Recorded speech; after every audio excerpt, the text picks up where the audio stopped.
Hello and welcome back to the BCR Dawson sub. The layout has seen its first 3 operating sessions of the year, and there have been some minor developments on several fronts to report on as well. So let's get you caught up to date. We will start at my workbench in the adjacent room, where I work on my model projects for the layout. I purchased a freestanding floor lamp to improve illumination at the desk. It includes a large magnifying window, which I'm finding very helpful at my age. I also purchased a new soldering iron and station to replace my aging soldering iron. The station offers variable temperature settings and a temperature readout so I can monitor the status of the iron. In February, I began cleaning up the layout for a forthcoming operating session. This photograph shows my track cleaning train, which includes an Atlas vacuum car and an Aztec cleaning car. I do not use any fluids on the track, so these cars are run dry. The same train is passing through ground birch, and it is about to descend the helix to the lower level. I held the first operating session of 2024 on February the 16th. This was operating session number 30, and it marked the first appearance in an op session of my recently completed Prince George auxiliary. It was used here to pick up reclaim materials following the installation of the permanent Pine River span. This was also the first session for the recently installed Pine River Bridge. Here we see the Prince George auxiliary crossing the span on its way back to Chetwynd. This session was intended as a training session for fellow 7th Division members who are looking to acquire some operating experience.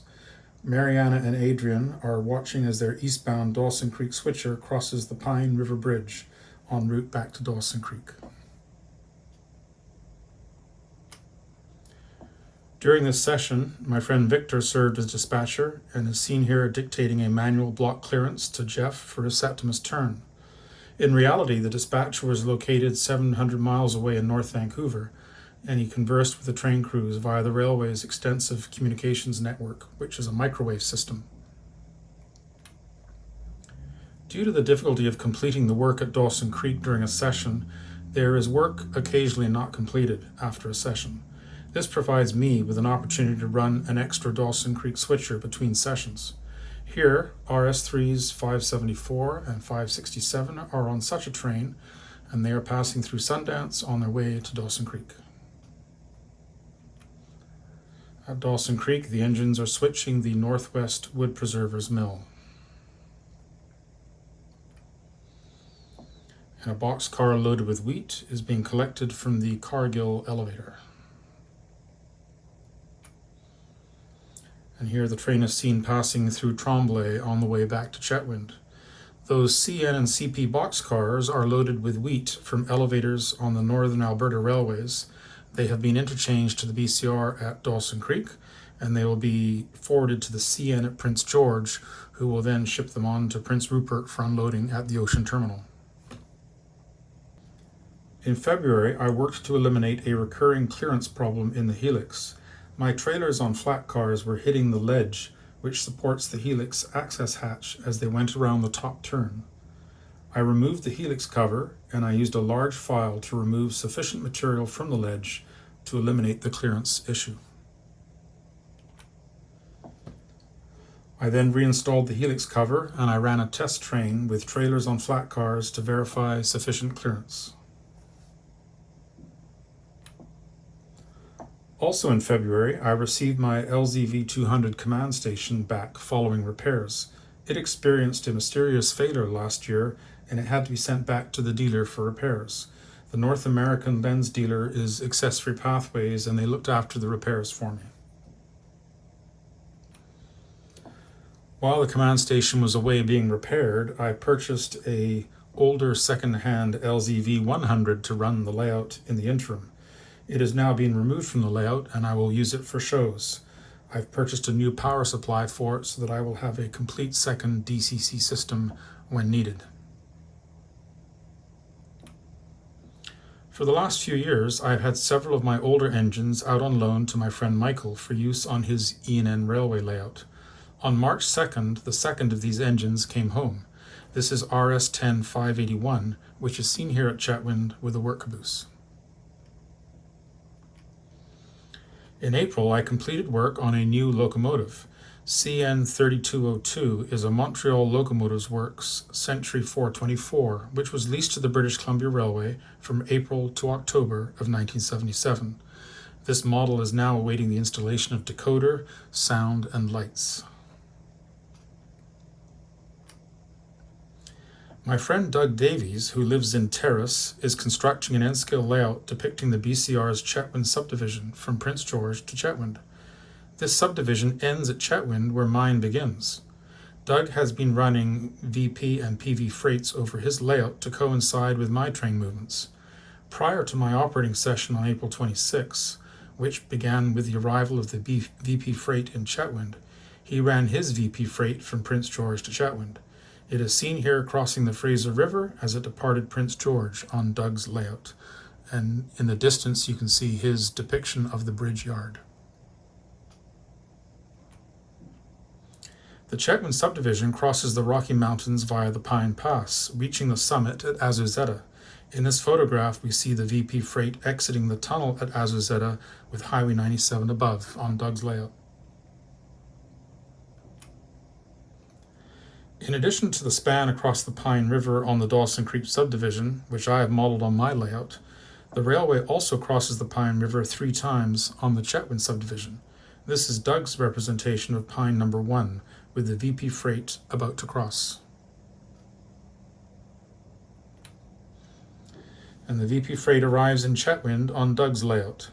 Those familiar with my layout will recognize the Chetwynd depot, the trailer ramp, and the slash burner for the Canfor mill, which Doug has also modeled here.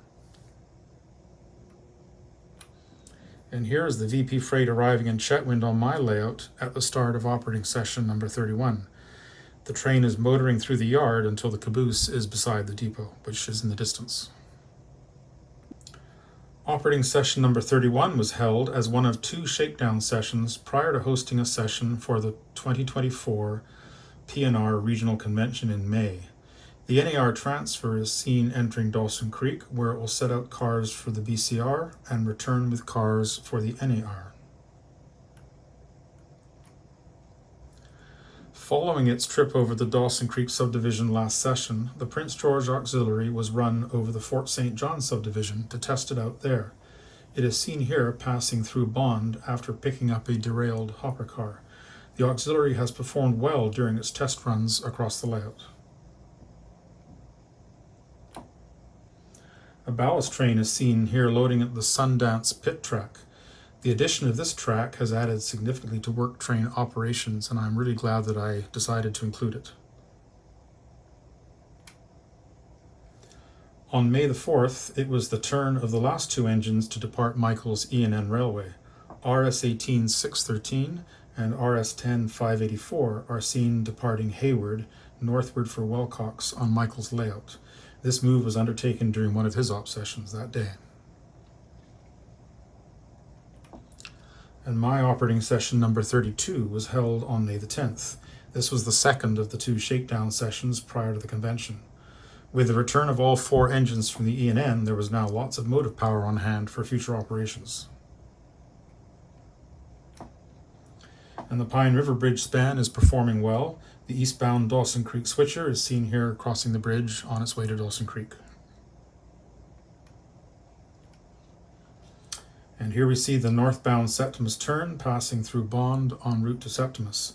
This location will eventually be concealed by a scenic ridge to separate it from Sundance in the foreground.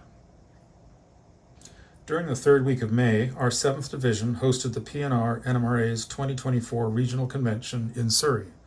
On May the 22nd, my layout was one of several open for visitors during the convention's self-guided layout tours. A total of 22 visitors from across the region came to see the layout.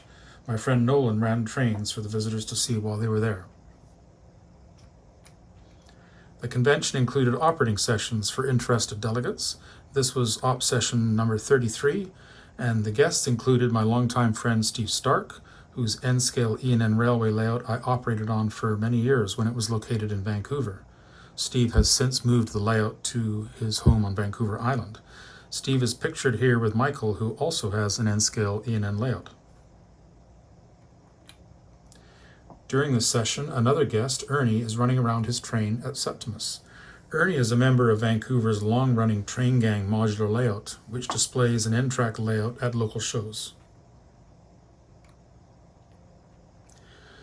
And here Nolan, who also models the British Columbia Railway in N-scale, acted as dispatcher for this session, and he is seen at the dispatcher's desk with the manual block clearance book and the train sheet. These documents are patterned on the railway's actual documents from the period. The dispatcher's desk and the dispatcher's office are working out really well.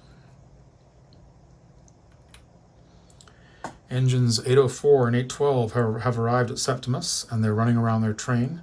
They will remove the caboose from the rear of the train and couple it to the rear of the southbound tonnage before returning to Chetwynd. I am now looking forward to completing some tasks around the layout. I have to get to some servos and turnouts which did not fare well during the move. I also want to have a go at improving the entrance into Septimus. I had to make a rough guess when cutting the opening in the backdrop for the trains to pass through, and it didn't line up quite as well as I wanted it to.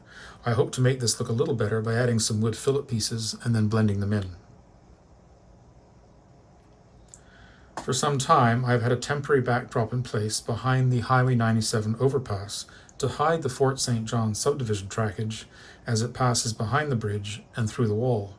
This arrangement has worked well, and I would now like to replace it with a piece of masonite, which can be painted to match the main backdrop in behind. Well, that is it for now. I would like to acknowledge the work of my friend Jeff Briggs, who painted and weathered the new CN locomotive for me, and also Michael Pash of Accessory Pathways, who is the lens dealer for North America and who looked after the repair of my command station. You can visit their website and order products from them at www.lenscanada.com. Thank you for watching, and I hope to be back with another update in the months to come. Until then, peace be with you.